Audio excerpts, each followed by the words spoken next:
হাতে আছে আর মাত্র 2 দিন, এরপরই মুক্তি পাবে চলতি বছরের সবচেয়ে প্রত্যাশিত সিনেমা পুষ্পা 2।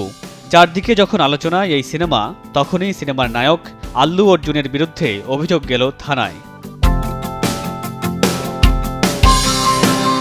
ভারতীয় গণমাধ্যমের তথ্য মতে মুম্বাইয়ের এক প্রচার অনুষ্ঠানে আল্লু অর্জুন তার ভক্ত অনুরাগীদের আর্মি হিসেবে উল্লেখ করেন, কিন্তু অভিনেতার এই বিশেষণ নিয়েই উঠেছে আপত্তি।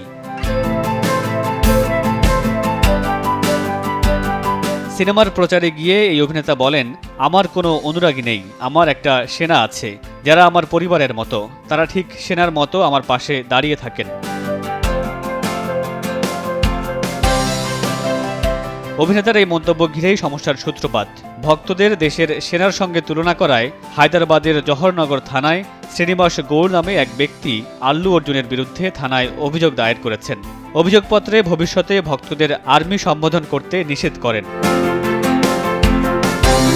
তবে অভিযোগ দায়ের হওয়ার পর এ বিষয়ে আল্লু অর্জুনের পক্ষ থেকে কোনো প্রতিক্রিয়া পাওয়া যায়নি।